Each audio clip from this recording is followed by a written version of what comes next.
Assalamualaikum warahmatullahi wabarakatuh. Bismillahirrahmanirrahim. Qala al-muallifu rahimahullahu wa nafa'anallahu bi'ulumihi fid dharain. Wa fi dhalikal yaumi la yujadu zillun illa zillal arsy. Dan pada hari itu tidak ada naungan kecuali naungan Allah.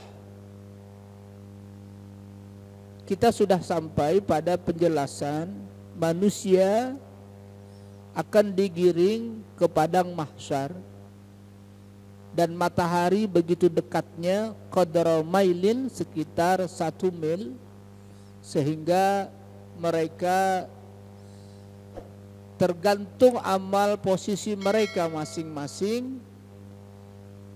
Ada yang bermandikan keringat sampai kerongkongan, ada yang sampai kedua lutut, ada yang sampai kedua tumit, dan lain sebagainya, tergantung amal perbuatan manusia. Dan itu sudah kita jelaskan dalam taklim yang lalu. Dan pada hari itu tidak ada naungan kecuali naungan Allah. Di saat itulah kita amat sangat membutuhkan naungan Allah. Kita sangat amat membutuhkan perlindungan Allah. Yang tidak ada perlindungan hari itu kecuali perlindungan Allah Subhanahu wa ta'ala. Wa yakunu fi dzalikal yaumi tahta zilli al-arsy sab'atu waif. Ada 7 golongan nanti yang mendapatkan perlindungan, yang tidak ada perlindungan kecuali perlindungan Allah. Apakah kita nanti masuk ke dalam 7 golongan? Mudah-mudahan kita masuk, amin. Sab'atun yuzilluhumullahu yawma la zilla illa zilluh. Ada 7 golongan yang mendapatkan naungan Allah, yang tidak ada naungan perlindungan kecuali perlindungan dan naungan Allah Subhanahu wa ta'ala. Pada hari itu, hari yang mengerikan, hari yang mengerikan. Siapa mereka? Pertama, al-ula al-hukamu al-adilun. Imamun adil, pemimpin yang adil. Dia beriman dan dia adil. Disinilah letak keadilan yang mesti ditegakkan oleh seorang pemimpin kalau dia mau menjadi salah satu yang dapat naungan Allah. Imamun adil, al-hukam al-adilun, pemimpin yang adil. Sebab jatuhnya bangsa, runtuhnya bangsa disebabkan ketidakadilan seorang pemimpin. Maka Nabi kita Muhammad SAW, di samping beliau sebagai pemimpin agama, beliau juga sesungguhnya pemimpin daulah waktu itu. Sehingga beliau mengatakan, seandainya Fatimah binti Muhammadin sarakat laqata'tu yadaha. Seandainya putriku yang bernama Fatimah binti Muhammad, putriku itu mencuri, Nabi menegakkan had terhadap hukum pencuri, dikisas. Itu untuk menunjukkan bahwa keadilan seorang pemimpin amat sangat dibutuhkan. Tentu saja putri beliau, putri yang solehah, tidak mungkin mencuri, begitu ya. Seandainya lau anna Fatimah binti Muhammadin saraqat laqata'tu yadaha. Seandainya Fatimah putri beliau itu mencuri, sungguh aku potong tangannya.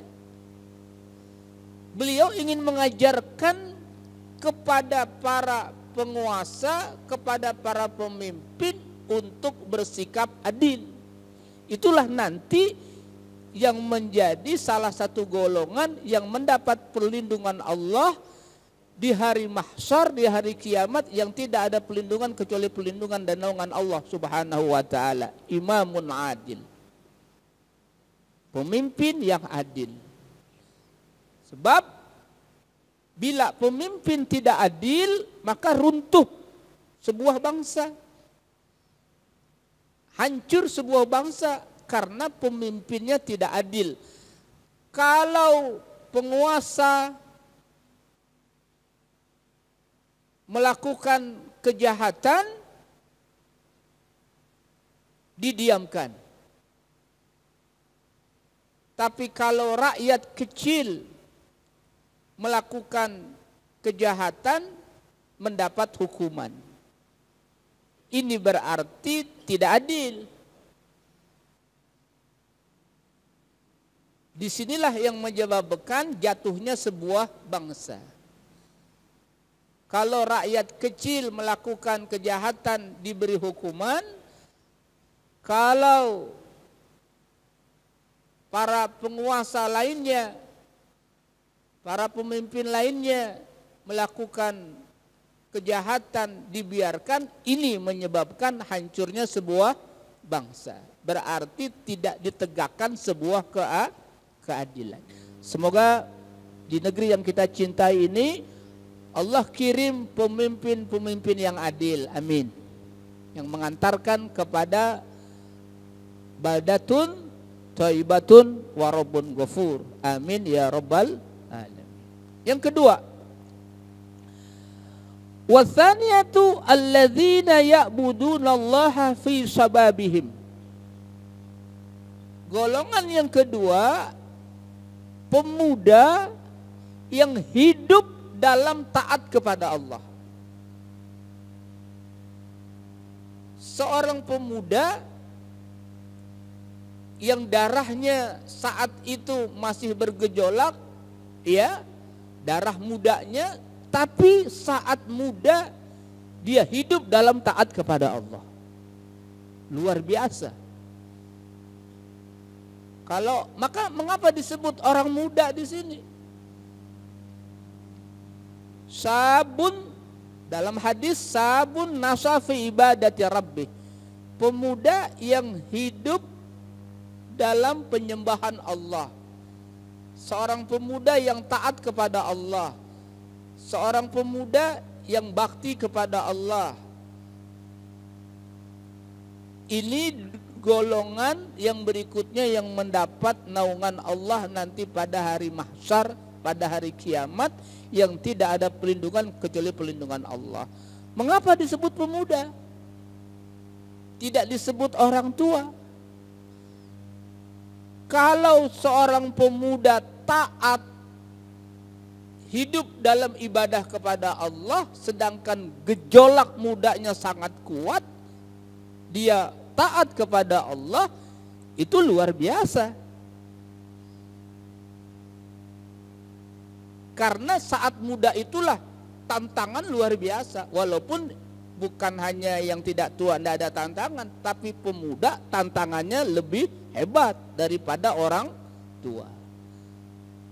Darahnya sedang membara, darah mudanya sedang membara, tapi dia hidup dalam taat kepada Allah, luar biasa. Maka yang disebut adalah pemuda. Sabun nasa'af yang ibadati Rabbi. Mengapa tidak disebut orang tua? Kalau orang tua taat, ya memang sudah wajar, sudah kudu. Kalau udah umur 70 masih bandel baik, mau ngapain? Kalau udah tua, taat, rajin ibadah, udah biasa. Karena memang seharusnya.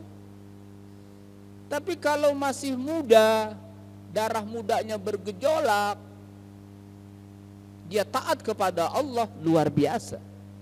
Disitulah akhirnya yang menjadi salah satu golongan yang nanti di hari kiamat mendapat perlindungan dari Allah Subhanahu wa taala. Masya Allah, para pemuda.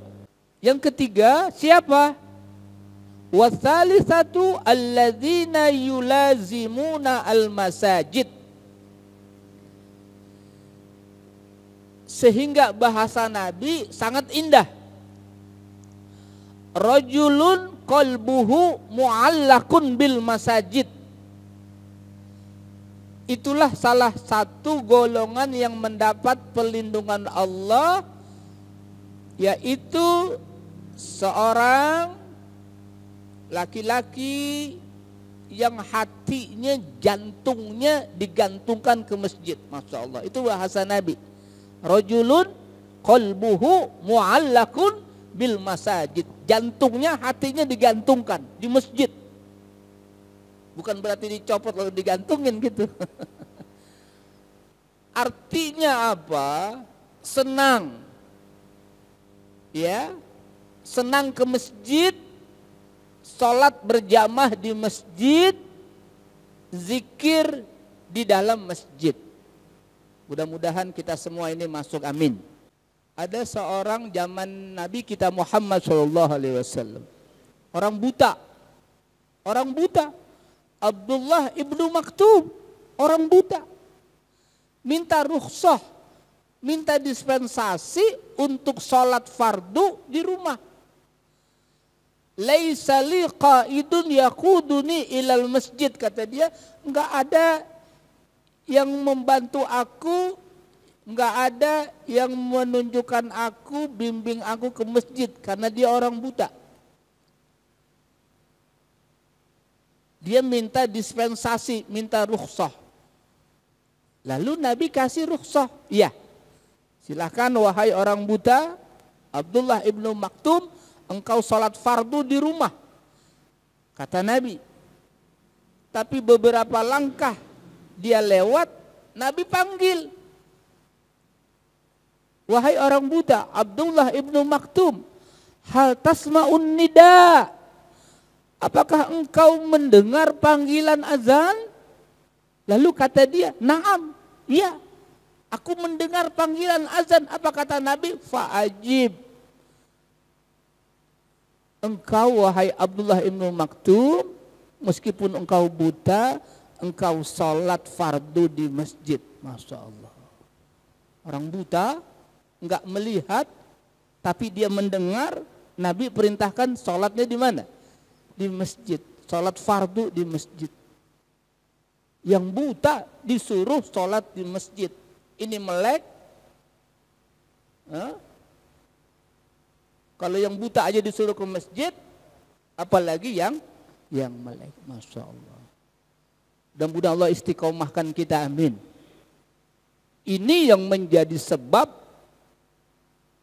melazimkan, mendawamkan, senang melangkahkan kaki ke masjid, sholat berjamaah, qalbuhu mu'allakun bil masajid, jantungnya, hatinya digantungkan ke masjid, menjadi sabab masuk ke dalam golongan yang mendapat perlindungan Allah di hari kiamat nanti. Mudah-mudahan kita termasuk golongan ini, amin. Amin ya rabbal alamin. Yang keempat, al-mutahabbuna fillahi, orang-orang yang saling mencintai karena Allah. Masya Allah. Rajulani tahaba fillahi, ijtama alaihi wa tafarraqa fihi. Satu kaum yang saling mencintai karena Allah. Jadi yang dipegang itu karena Allah. Itulah yang akan kekal. Kalau orang berkumpul bukan karena Allah, tidak langgeng kumpulnya. Maka mesti didahulukan kumpulnya kita itu karena Allah Subhanahu wa ta'ala. Bersaudaranya kita karena Allah, maka itu akan langgeng.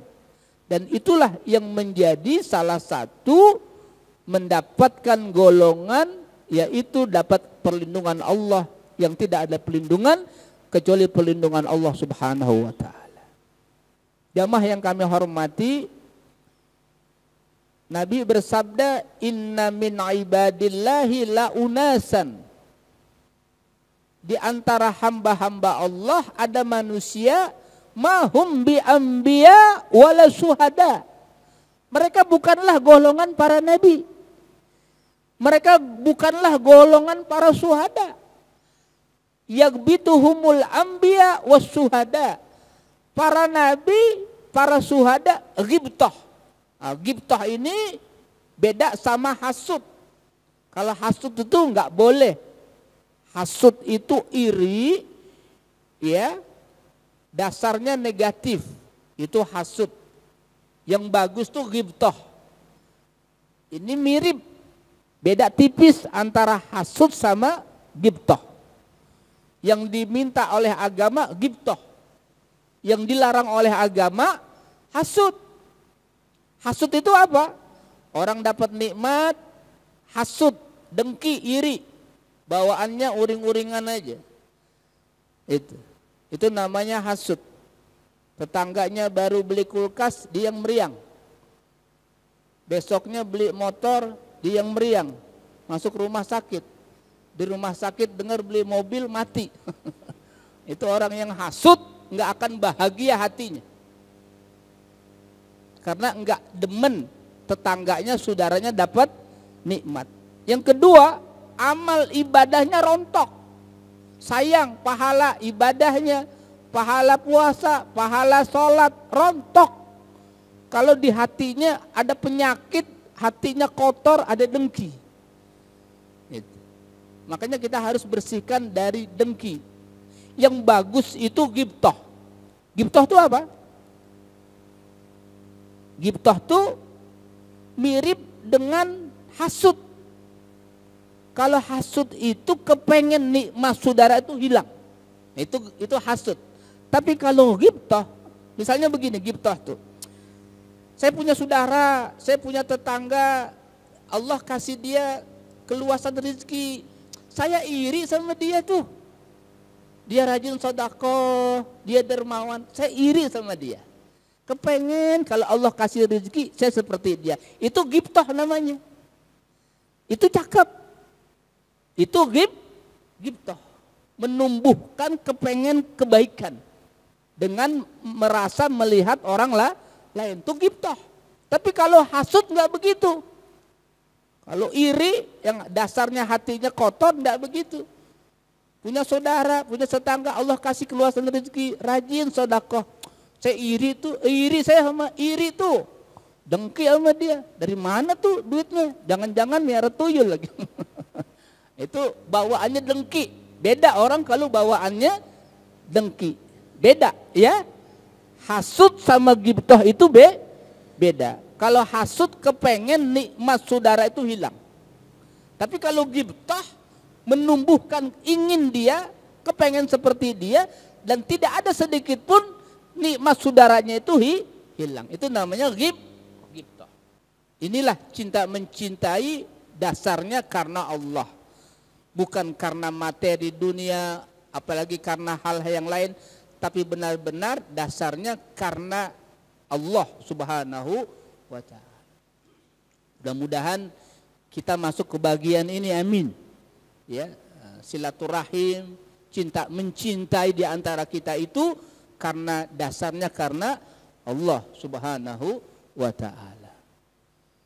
Insyaallah kita akan teruskan golongan yang lain yang mendapat perlindungan, yang tidak ada perlindungan kecuali perlindungan Allah Subhanahu wa ta'ala. Shadaqallahul azim wallahu a'lamu bissawab. Wa sallallahu ala sayyidina Muhammad wa ala alihi wa sahbihi wasallam walhamdulillahi rabbil alamin. Mohon maaf lahir batin. Wallahul muwaffiq ila aqwamit thoriq. Sama-sama kita tutup dengan kafaratul majlis. Subhanaka Allahumma wa bihamdika asyhadu an la ilaha illa anta astaghfiruka wa atubu ilaik. Wal afu minkum. Assalamualaikum warahmatullahi wabarakatuh.